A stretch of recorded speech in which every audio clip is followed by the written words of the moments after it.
yan. Nilalagyan po yan ng kalburo at langis para po umilaw. So, So it's a parola. Yung Ang bahay po ni General Inigo Aguinaldo ay mga secret passages or structures. So ito po nasisilip ninyo ay isang secret passage. Hello mga ka-senior. Today, nandito tayo ngayon sa Kawit, Cavite. Ang tinaguriang Cavite El Viejo or the Old Cavite. And today, we'll be exploring the heritage sites, historical site dito sa Kawit. We'll be visiting the Aguinaldo Shrine, the Mary Magdalene Church at iba pang mga natatanging attraction dito sa bayan ng Kawit. Kaya tara, samahan niyo ako as we explore Kawit, Cavite. Let's go!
Me pide usted dos palabras, diré algunas ideas mías sobre los inventos.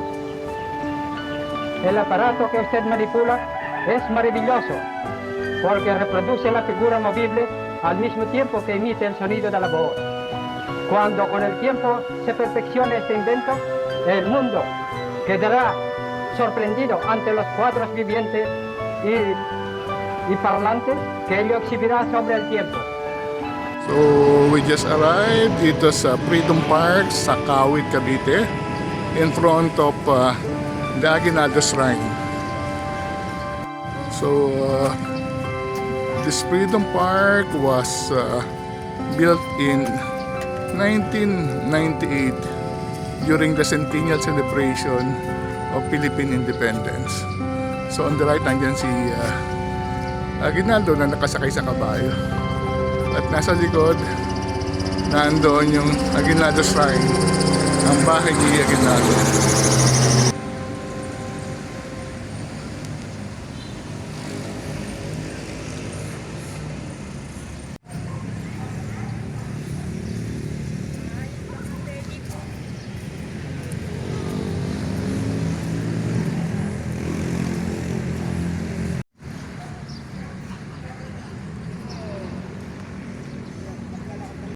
Hello again mga ka-senior. Nandito tayo ngayon sa Aguinaldo Shrine. In particular, nandito tayo sa Freedom Park na itinayo noong 1998 during the celebration of the centennial of Philippine independence. So, the Philippine independence was declared in this very same spot on June 12, 1898 by then President General Inigo Aguinaldo. So itong lugar na ito yung kanilang tinutuluyan dito sa Kawit. Kawit is actually one of the oldest towns dito sa Cavite. It was established, they say, around 1600 and it used to be called Cavite El Viejo or the Old Cavite. So ang kanilang patron saint is St. Mary Magdalene na magse-celebrate ng 400 years sa 2025 next year. At dito ang lugar ng mga katipuneros, mga Magdalo group ni Inigo Aguinaldo. So maraming mga taga-Kawit at mga Kabiteño na naging bahagi ng ating independence noong 1898. Kaya tara, today samahan niyo ako at tayo ay papasyalan natin ilan sa mga mahalagang lugar na naging parte ng ating pagdedeklara ng kalayaan ng Pilipinas.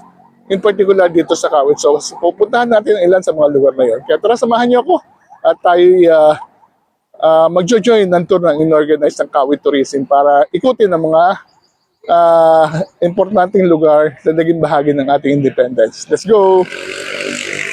Ako po si Lotlot at makakasama po natin si Harvey. Si Harvey din po, si Second, at si Andrea po. Kung mapapansin niyo po dito, ito pong park ay nasa harapan po ng bahay ni Emilio Aguinaldo, kung saan po idiniklara ang independence 1898 po. At kung mapapansin po ninyo, nandito rin po yung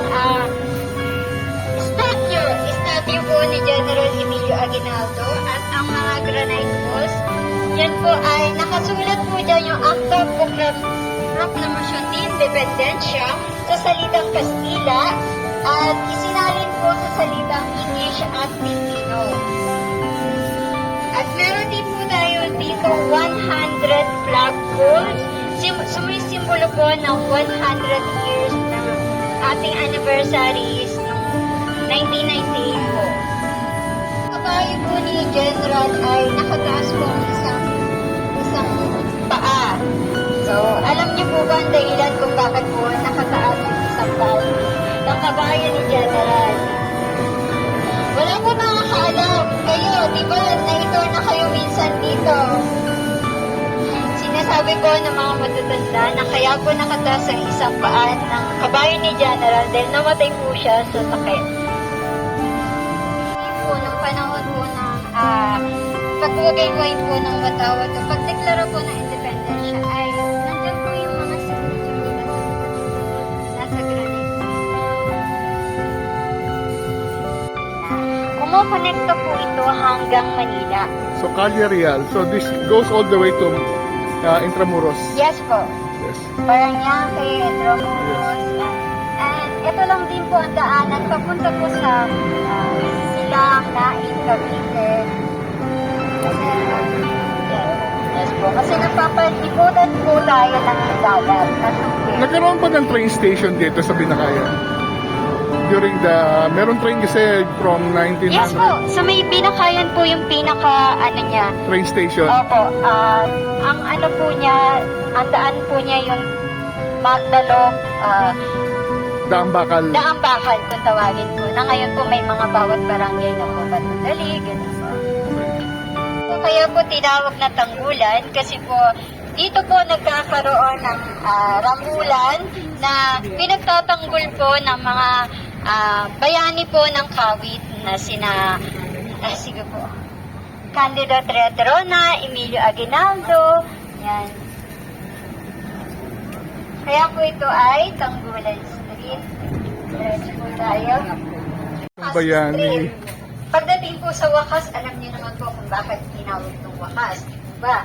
Kasi dito po, umantong yung buhay, huling buhay nila. Nagwakas na po yung kanilang mga buhay. Yung pitong bayani?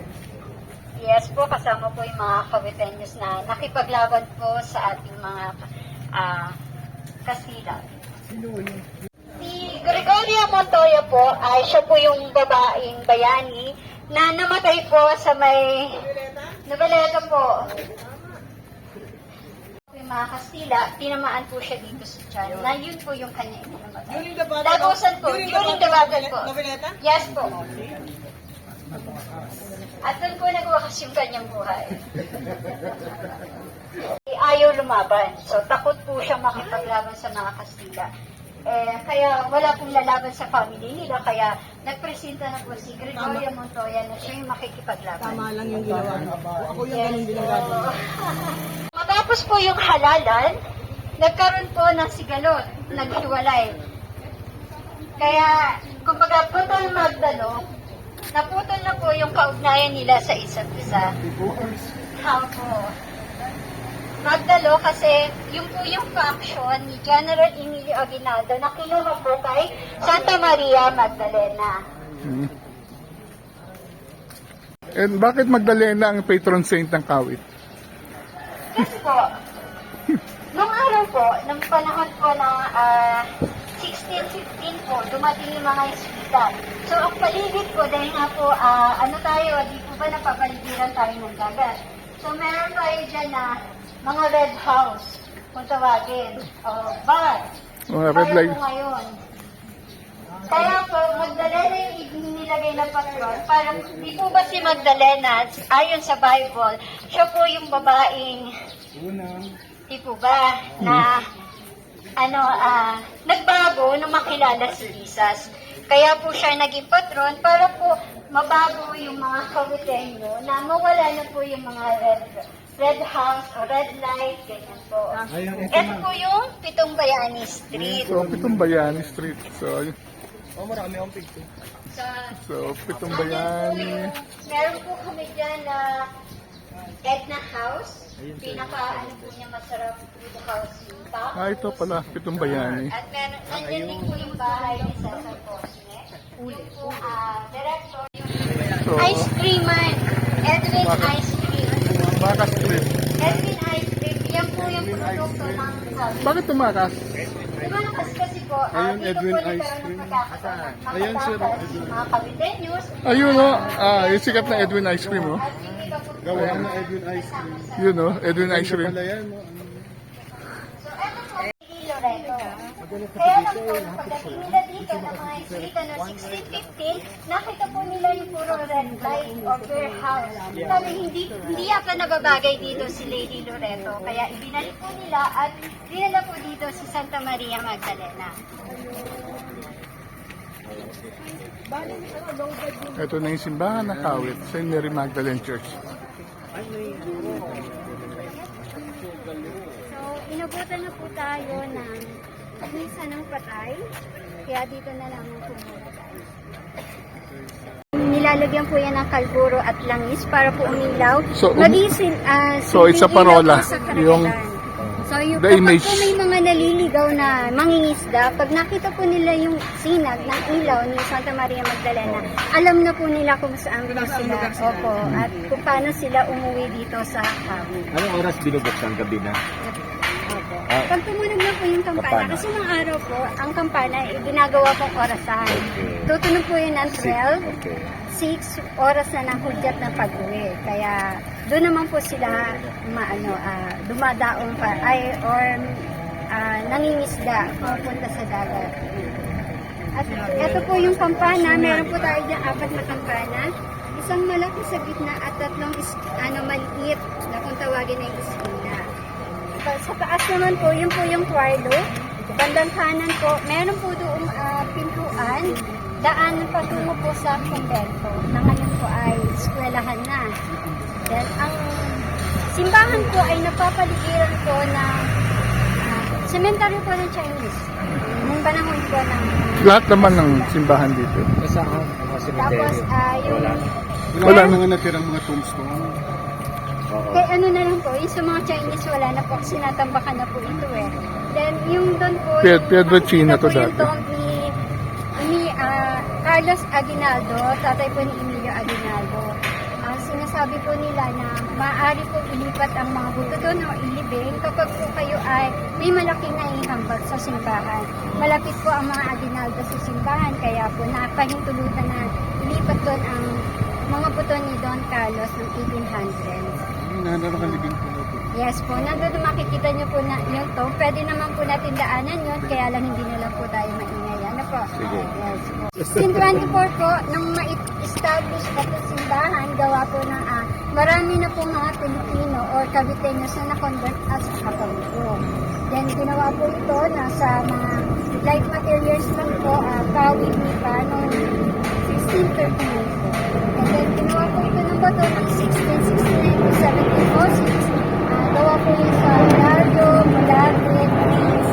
At yung semento po nila namin ay puti or yung sa pudagan po na meron po itlog na puti at shell na maliliit. Kaya banda dito po makikita nyo pa rin po yung mga shell na maliliit. Yes po. But the stone church, kailan siya tinayo? Itong particular... Yung bato po, tinayo po siya ng 1669 hanggang hanggang 1706, pero tinataya po 1750 natapos. Natapos. So yung mga design na yun are original. Yes po. And the bricks came from where? Ano ko lang po, kung saan, in-order ko po yun sa Baka Ilocos. Hindi na. Fiesta July 22. Oh. At 400 years na po siya. Then, meron po ditong may tinis every December po ng 24. Then, meron si Magdalena po ay naging patron ng kawit at lakambili po ng revolusyon. So, diyan po kinuha yung Magdala Panton. At meron po dyan tunnel, banda po dito. May tunnel. Tunnel na pumupunta, connecting po kay sa bahay ni Aguinaldo dahil bago po siya makipaglaban, humingi po siya ng guidance kay Santa Maria Magdalena. Kaya sa lahat po ng laban niya is always po winner. Nakikita pa yung tunnel. Hindi na po. Kasi Tuturo mo sinara lang. na po yan. Gawa, may lumabas daw po sa malaking sawa. Pablo ay tinataya po kasi edad din po nito. 24 years, 400 years na rin po. So ginawa po yan nung inayos din po itong simbahan mula pa sa Lipa. Makikita niyo po doon gold-plated, silver, gano'n. Pero natanggal din po yun nung Second Vatican kasi nagkaroon po siya ng anay. So yung restoration po, tapos yung mga gold plating po at saka silver inilagay po sa may lamesa po ni Father at sa may gilid po dito. So ngayon po papasok po tayo doon pero yung mga sombrero po ninyo, then So, papasok na tayo ng simbahan. It's almost 400-year-old na church ng Kawit, St. Mary Magdalene Church. So, stops by the Jesuits. Hindi tayo nakalungkot lang, hindi na tayo magagalaw ng Diyos. Tayo dapat ay balang araw makita natin.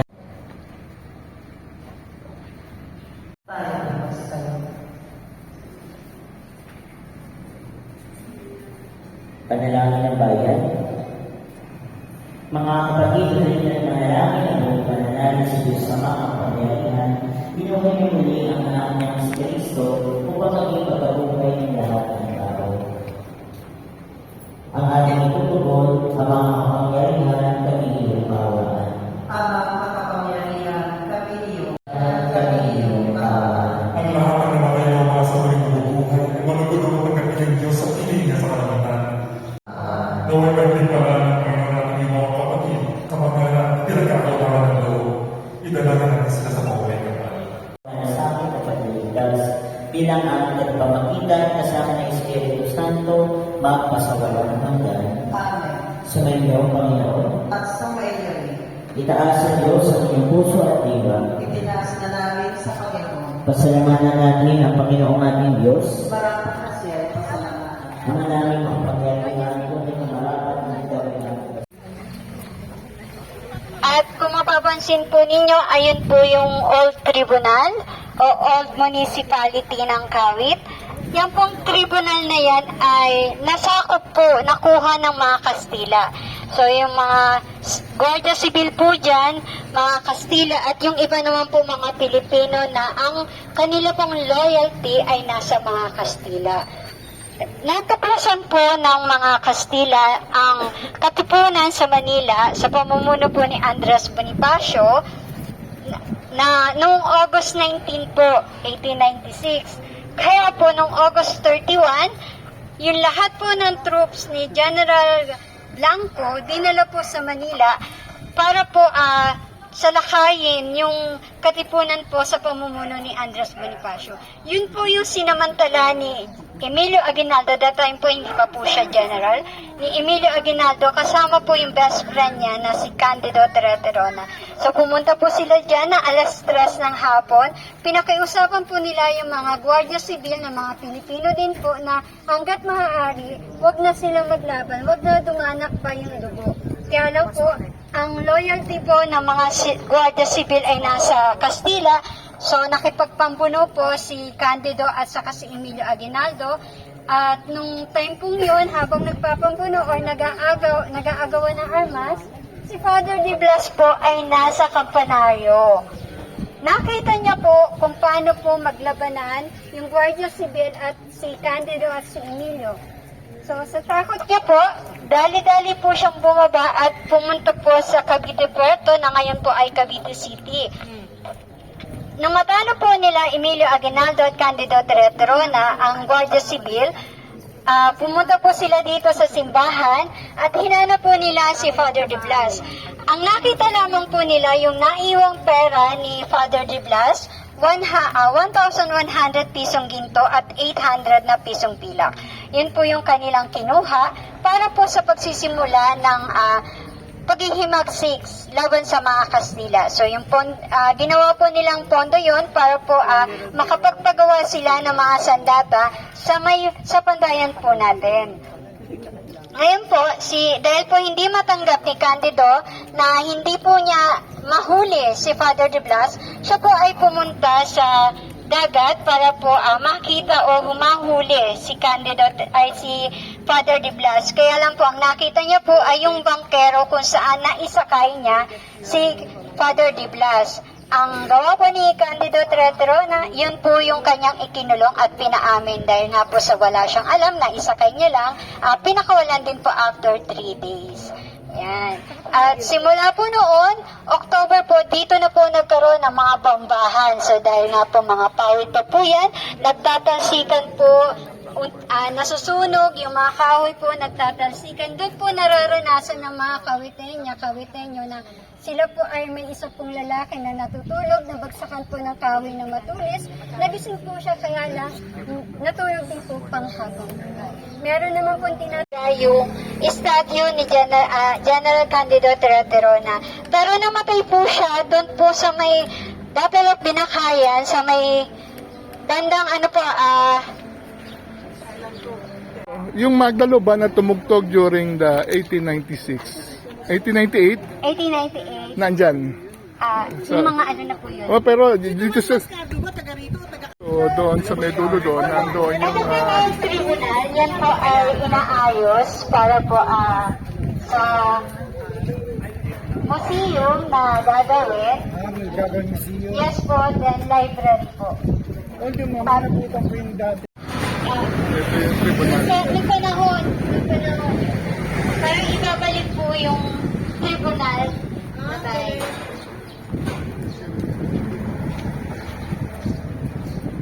So, dati siyang Art Deco. So, ginagawa siya para maging museum at saka maging library.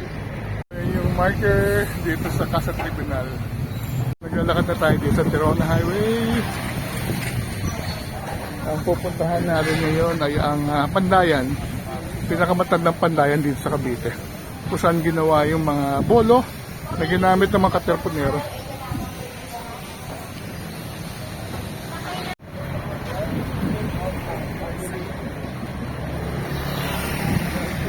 So ito yung mga nahuhuli tayo dito, yan. Sa river, saka so, ang pupuntahan natin ay ang lumang pandayan. Yan, no? So, dito yan, papasok tayo dito.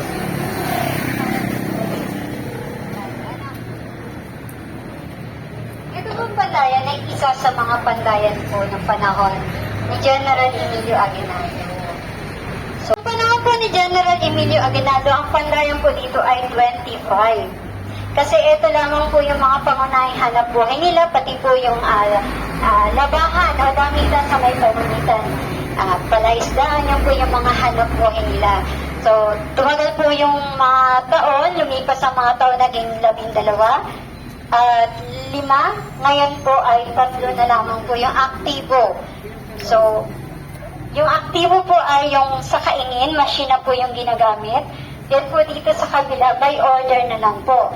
Doon po sa may gahap, aktibo pa din po, kaya lang hindi pa po namin napupuntahan. Kasi po, yung gumagawa doon o nagpatayo noon ay kamag-anak po, pamangkin ni Tatay Waldi. Si Tatay Waldi po, yung panday po dito kay Nanay Meni.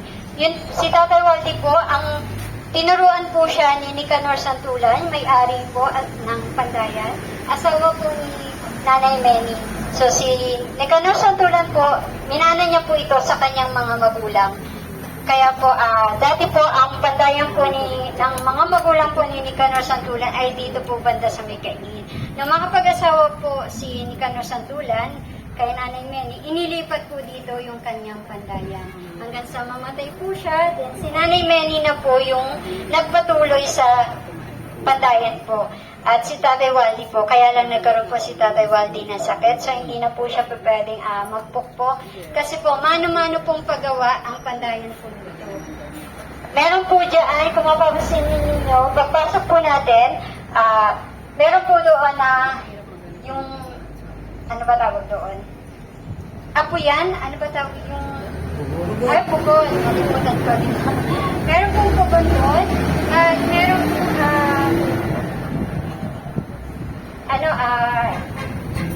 ayun. Pero ang gamit po na chimney ay yung drum. Yun po.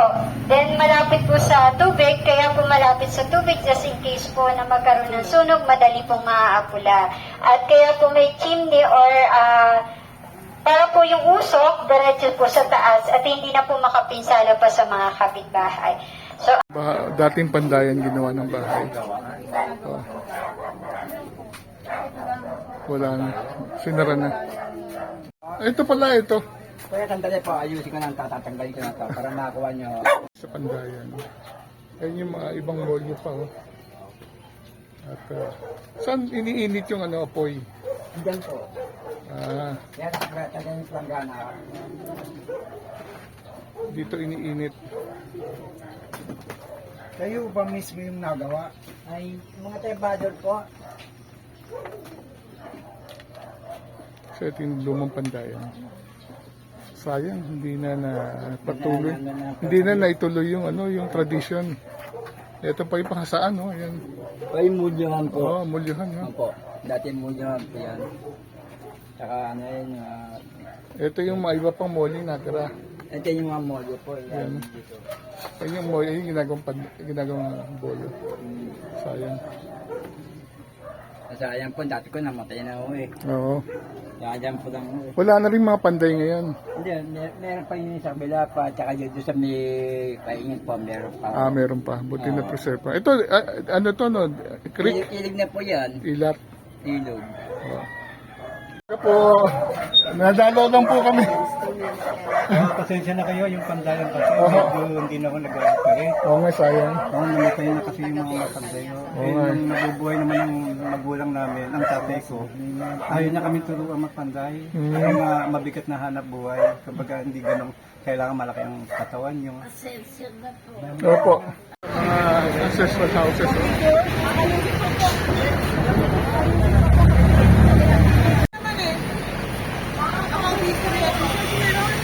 Lumang bahay.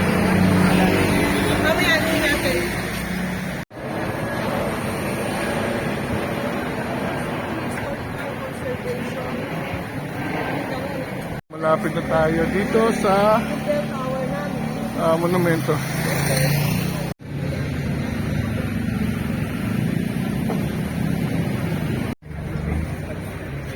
ililipat ko.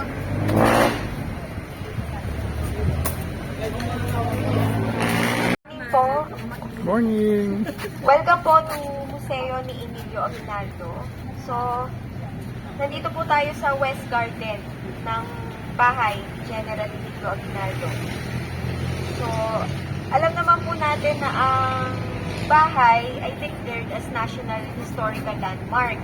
So, meron lang po tayong pinapatupad na protocol bago po tayo pumasok. Siyempre po, bawal po ang pagkain at drinks sa loob. Pwede po tayo mag-picture, paki-off lang po yung flash ng camera. Saka po, iwasan natin hawakan yung mga collections, artifact na naka-display. Ang structure na makikita nito dito ay tatlong pergola. Ine-represent po ng tatlong bahagi ng Pilipinas, yung Luzon, Visayas, and Mindanao. Yung may pinakamataas na tower po, yun ang Luzon. Sunod na mababa is Visayas, then yung nasa dulo po ay ang Mindanao. Pasok po tayo.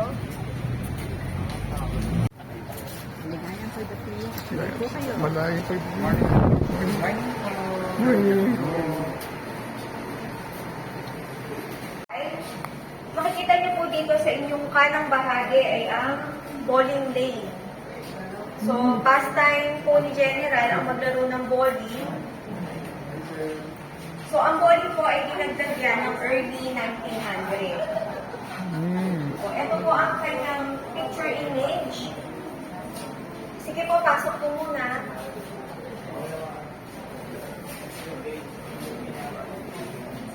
So, ito po, sa picture po ito, nasa 17 years old, si General Emilio Aguinaldo. And then, dito po ay 79 years old. Namatay po siya February 6, 1964 at the age of 95 years old. Yung bowling lane ay yung indoor swimming pool, yung painted white po. Manually po nilalagyan ng tubig, manually din po tinatanggalan. So wala pong drainage system. At ang daan po patungo dyan sa swimming pool ay doon lang po sa kanyang bedroom, sa master's bedroom. So dito naman po sa inyong kaliwa, makikita ninyo yung mga personal belongings or personal na gamit ni General Emilio Aguinaldo. Yung pong damit, yun ang kanilang uniforme or called rayadillo, cotton po siya na stripe na white and blue. So, boots, pag may okasyon po, karaniwan nakabota sila, nakaboots. So, ayan po mga personal na gamit ni General. Wallet po, and then yung picture frame, binoculars po made of metal, and then ito po ang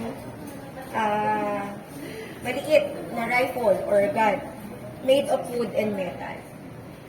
So, ito po ang kanya. Actually, ano po siya, 5'3" in height. 5'3" lang siya? Yes po. Brief explanation lang po tungkol sa background po ni General Emilio Aguinaldo. So, siya po ay isinilang nga po dito sa bayan ng Kawit. Sa bayan ng Kawit, ang pangalan po ay Cavite El Viejo o old name ng Kawit. Dahil po ito ay Pugis Kalawit or Kawit. So, ang ating patron saint, yung binagalingan niyo po kanina sa church, si Saint Mary Magdalene, hango naman po yung Magdalo po, yung Magdalo Council of Katipunan, dyan po hinango sa pangalan ni Saint Mary Magdalene, yung pangalan ng Magdalene.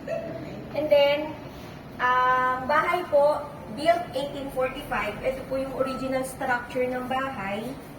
Simpleng struktura lang po siya until early 1900, naging mansion po siya, tulad na nakikita natin ngayon. So, siya po ay anak ni Carlos Aguinaldo at Trinidad family. 8 po silang magkakapatid, siya ay ikapito. Ang mother niya po ay may lahing Chinese businesswoman. Ang tatay niya po ay naging kapitan municipal or gobernadorcillo ng Kawit. Ngunit ito po, at early age of General Emilio Aguinaldo, ang tatay niya po ay namatay, so tinulungan niya ang kanyang nanay or mother niya sa business.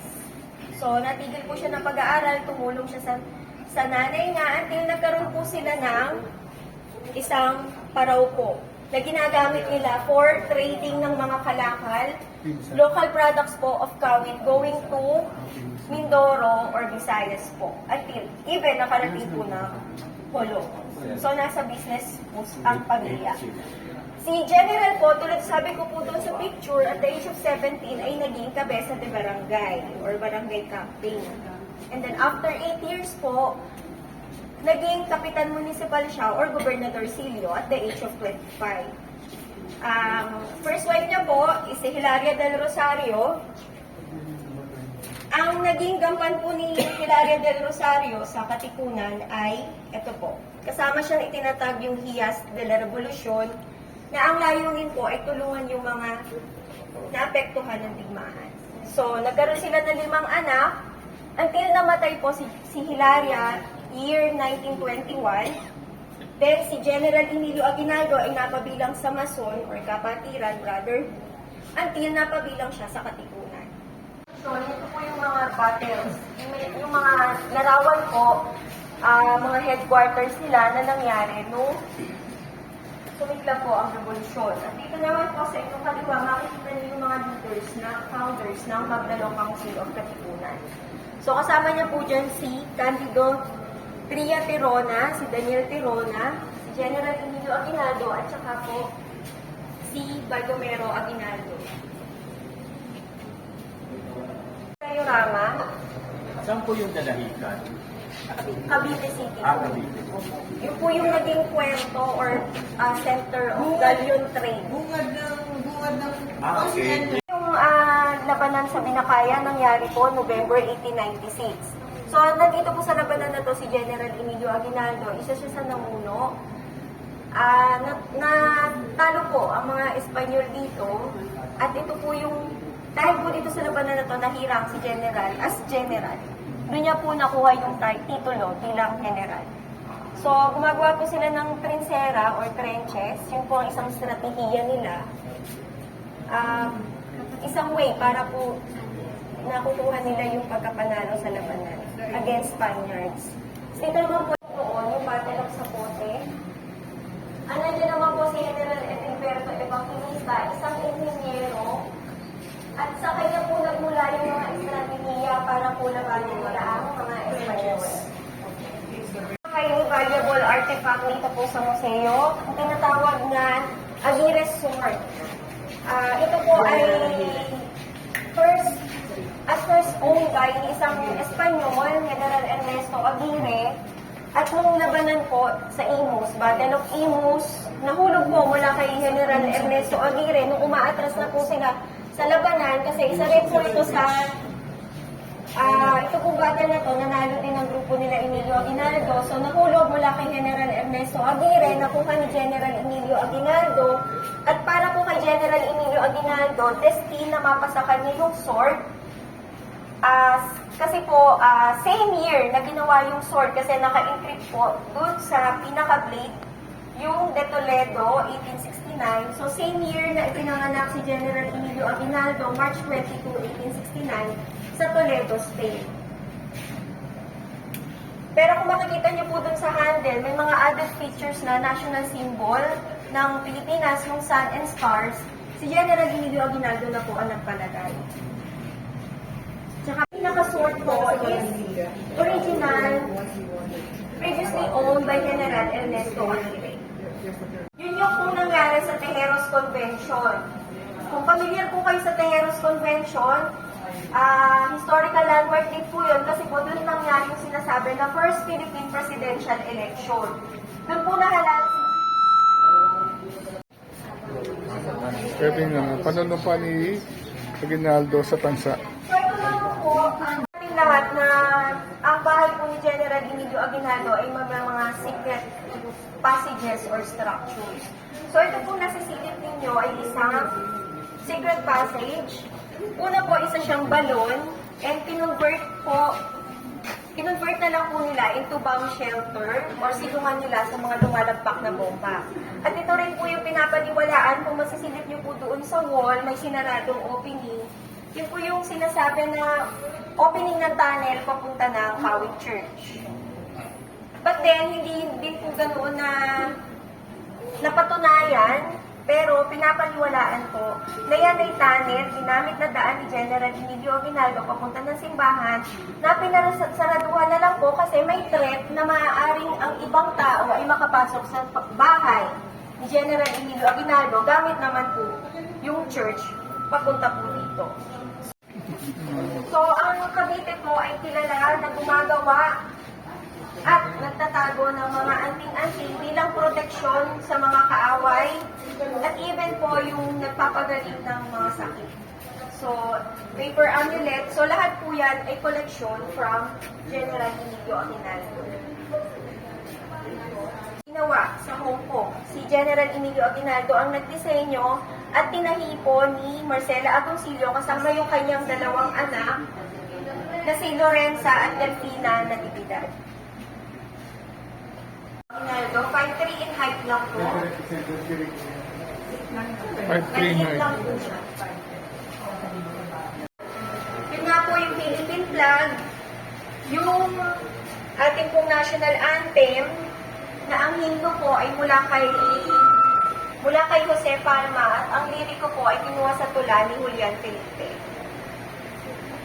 Tapos ito po yung replica, yung binasa po, nung nagdeklara po siya ng Philippine Independence, yung Acta de la Proclamación de Independencia, yan po yung binasa noong June 12, 1898 na nagdeklara po siya ng Philippine Independence.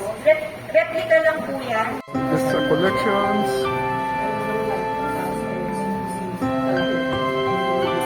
Ito pong aparador na to ay mula sa gamit ng pamilya Aguinaldo. So, original po yan. Pero ito pong mga saya ay from, ito po siya, si Miss Lilith Reyes Perez.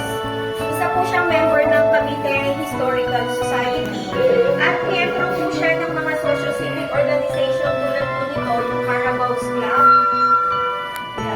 So, bigyan po kayo sa mga association, sa mga organization niya, Manila Circle.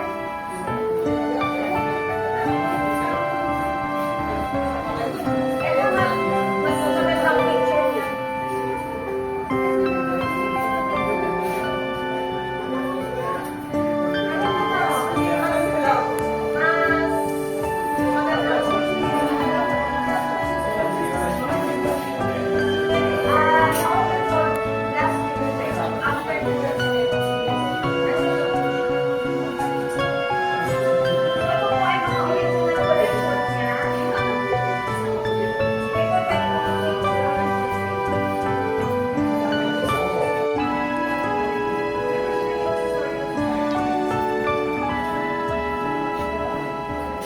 Gamit po ni General Emilio Aguinaldo, kasama po nung binigay niya itong kanyang property taong 1963 bago po siya mamatay. So kaya po itong mga to ay pinapreserve natin at pinaalagaan. So yung shoes po, ang brand po nun ay ang Tibay Shoes. Tapos po itong nandito sa second glass po ay ang camping set niya with chair, ito pong case ay table, kumpleto na po, and kanyang boots. Sa lakot, Ano size ng paa niyo? maliit lang po. Opo, maliit na tao lang po siya. Siya ulit for presidency, 1935. Kalaban niya si Manuel Quezon. Kalaban niya po si President Manuel Quezon. So, kaso po, si President Manuel Quezon ang naghirang na presidente noon. At panahon po yun ng Amerikano Commonwealth. Replica lang po yun. Original po na andito. Kasi po yung magkaroon ng cane sa support is status symbol din ng panahon na yun. So yung magkaroon ka ng cane, parang napokontrol po na may kakayahan mula sa buhay. Espanya, nalipat tayo sa panahon ng Amerikano. Yung sa Espanya po, kaya po natigil ang labanan noon is yung nangyari po yung Pack of Biak na bato sa Bulacan. So nagkasundo po ang mga Pilipino at ang Espanyol na itigil ang labanan at si General Emilio Aguinaldo nga po ay napunta ng Hong Kong. So, on to the second floor. Or kwarto po ng tatlong anak na babae ni General Emilio Aguinaldo. Ang first room na makikita niyo po ay sa bunsong anak kay Cristina. Kay Christina. So, si Cristina po, ang napangasawa niya po ay Sungkay. So, sa ngayon po sila ay ang family po, ang descendants ay nasa Baguio. Ang middle po ay si Maria, Poblete po ang napangasawa. Poblete. Naging mayor ba to? Or Ano po? Si Mayor Poblete po. kamag-anak nila? Aguinaldo Poblete. From Maria po ang ano niya. Federico. Laking room ay sa panganay na babae o pangalawang anak niya po. Si Carmen Aguinaldo po. Carmen Aguinaldo. Ang napangasawa niya po ay si Ambassador Jose Merencio. At ang anak niya po, ito, picture po ng kanyang anak. Dalawa po yung anak niya, si Amorlina.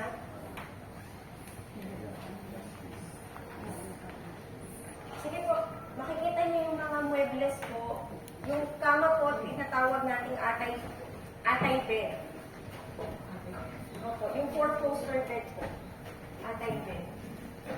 22. So, Oh. 300 years na po itong Wow. kailangan na ito. Kama po.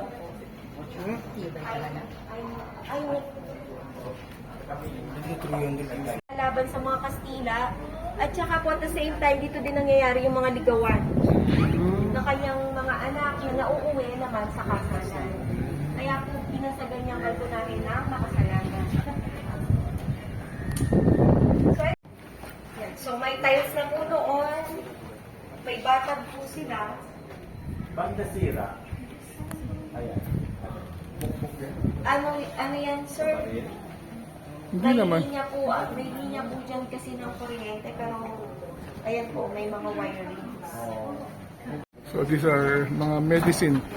Yan. Ito po mga empty bottles po ng mga ginamit po sa mata ni General. At yung picture po, daw malabo, inoperahan po siya sa Philippine General Hospital ng 1920. Nandito po yung appendix. Then, nung kalapit na battle po, gasa yon. Yung gasa po ay naiwan sa loob, kaya po binuksan ulit yung sugat at kinuha ang gasa. So, 1920 po yan nangyari sa Philippine General Hospital. Saan po ito? Hagdan yan. Ang third floor ay library. Ang fourth floor po ay bedroom ni Miguel, yung panganay na anak. Ang fifth po ay kwarto ni Emilio Jr., pangatlong anak. Then yung sixth floor po is space lang going sa tower na ika-pitong palapag or seventh floor. So, sa katandaan po ni General, nagstay po siya sa silid ni Emilio Jr. sa fifth floor. Nakakakyat pa siya noon. Nakakaakyat pa po. Hindi niya, tulad ng sulat po dito, hindi niya inaano yung pag-akyat niya, kaya niya pa. So, doon po siya nagtigil sa fifth floor. Yung fourth floor naman po, kwarto ni Miguel ay naging library or silid aklatan ng asawa po ni Carmen na si Ambassador Jose Melencio. Track, pero lingid po sa mga pumupunta, nahihila siya, then opening po yan, papasok sa kwarto ni General Emilio Aguinaldo. Masisilip niyo naman po, mayroong maliit na balkonahe at may pinto, yun na po ang papasok sa kwarto ni General. At ito po ang kanyang master's bedroom. Ay kay Maria Agoncillo, yung kanyang second wife. Nag-asawa po sila, may katandaan na po, so more on companionship na lang. 51 years old na po si Maria nung nagpakasal sila. Si Maria Agoncillo po ay pamangkin ni Felipe Agoncillo. Dito po sa kanyang kwarto, yung sinabi ko nga pong daan sa indoor swimming pool. Yung door panel po na nakabukas, pag pumanan po kayo, yun yung floor. Pababa, doon sa swimming pool. At ito po, yung naka-enclose po yan na wood wall, yan po ang kanyang bathroom. So, picture na lang po. Pagtitipon, glasses or plates ng mga bisita. At yun nga pong natatanong ninyo, yun ang third floor library. So pag may tiging po, dito sa part ng bahay, dyan po pumupwesto ang mga musikero or banda na nagbibigay ng musika dito po sa sala. So yung wood carvings po sa ceiling, si General Emilio Aguinaldo po ang nagpalagay niyan. Ito po, kumaaninag nyo po ay mga flags po yan or mga bandila ng malalayang bansa. So may bakanting pole po, nasa gitna. Ang aim po ni General ay mapasama ang Pilipinas sa malayang bansa o yung tinatawag na League of Nations. Sa gitna naman po ay ang sun. Mababasa niyo po dyan ang 8 probinsya na unti-unting nasakop or nalagay ng mga Kastila under martial law by Gobernador Ramon Blanco. So yan po yung sinisignify kung nasa Philippine flag natin na 8 sinag ng araw. Yan po ang provinces: Manila, Cavite, Batangas, Laguna, Tarlac, Bulacan, Nueva Ecija, Pampanga. So, ang tawag po ay lay martial or martial law. Yan yung point po kung saan nagwagayway po ng ating Philippine flag si General Emilio Aguinaldo noong June 12, 1898.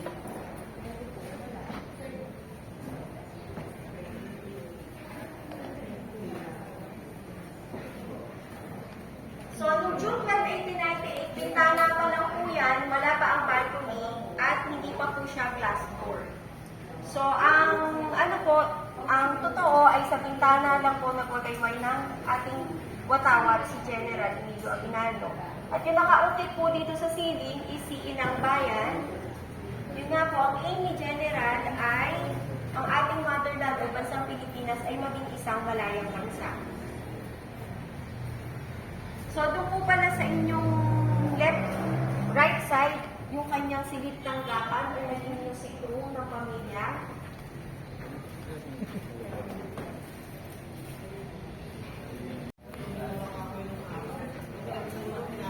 Sa ceiling po, makikita natin yung Philippine map.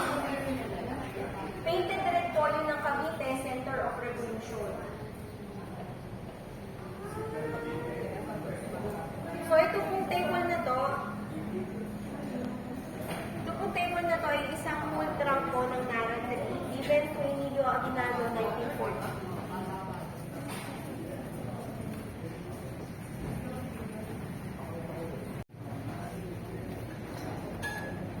Tapos pansinin din po natin yung mga pillars, flag-inspired din po. 3 shades of color, ito po, inverted triangle. Then, yung column po, yun nga po, 2 shades ng kulay. So, parang na babae, and si Carme Maria Agoncillo, yung kanyang second wife. Yun ang Baka iba yung kulay na, at ano yung design na to? ito sir, ito may mga secret storage din po dito. Yan. So kung titingnan po natin, hindi natin akalain na pwede siyang pagtaguan. Paano nagawa ito? Napaikot yun. Meron po siya inubet, Pampanga po ang kanyang Ang galing, no? yung sa wood po. Tapos ito, meron po mga national symbols. Pinalagyan niya po ng mga national symbols yung kanyang pagmamahal sa ating bayan, 3 stars and sun. Yan. So ito pong salamin na to yung tinatawag nilang salamin ng katotohanan. Ito po yung sikretong daan pababa. Yung table top po naaangat, yung base po ay putas pababa sa bomb shelter. Yung red po nakikita nyo ay water tank. Yung red po sa taas. Ayun, water tank. Water tank. So ito po yung papunta na sa kusina ng bahay. Ito po ang veteran's hall. Dito po sa veteran's hall, meron siyang mga secret storage. Oh, ano lalagay dyan? So, maaari sir mga armas nila. Kasi nakita po naman natin yung mga spears nila. So, maaaring dito nila tinatago. Kasi nga po nung panahon na yun, ang katipunan ay una, sikreto sa Espanya until nakayag. Pero this was added after the revolution eh. Mga 19... part po ito sir ng original. Part ng original. Na Kusina. door, yun po yung kanilang form of refrigeration. Nilalagyan po yan nila ng yelo. Tiles po ang loob niyan. So, sinasabi na yung yelo po ay dry ice. Nagagaling pa ng Boston, Massachusetts. Yan. Veterans Hall. Members po ng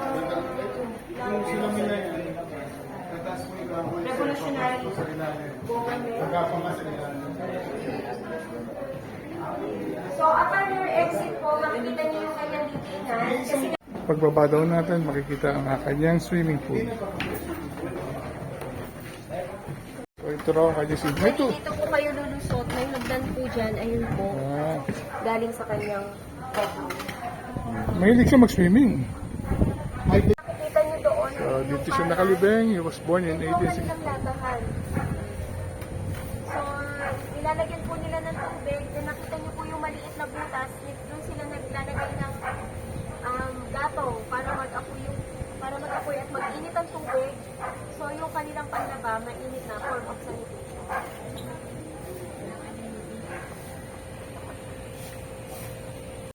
Natanim niya ginado itong chiko na to. Yan, dyan tayo nang galing. Sa bahay na ginado. Ito na yung chiko na tinanim niya. So, dito nilibing sa ginado noong 1964.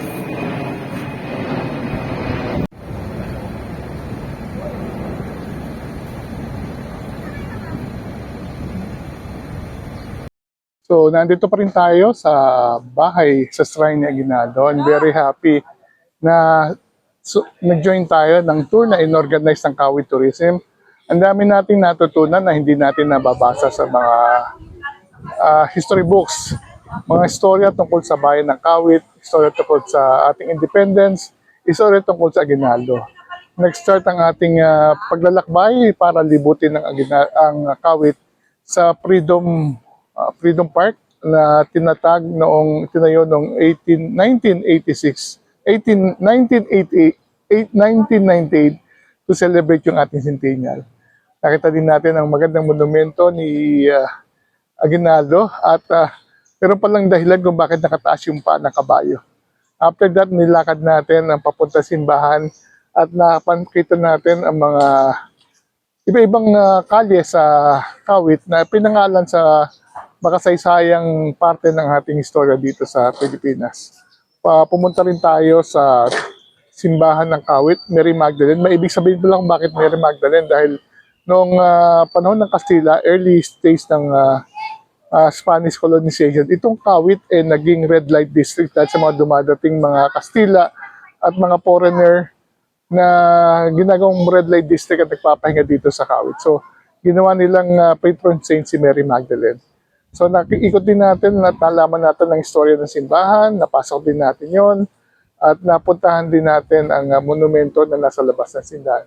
After that, pinuntahan natin yung Pandayan na very historic ng Pandayan nito dahil sila yung gumawa ng mga armas ng mga katipunero. Unfortunately, nakapanghinayang dahil medyo wala nang bumibili ng kanilang mga produkto at nawala na rin yung mga matatandang panday at medyo tinigil na ang paggawa ng panday dito sa Kawit.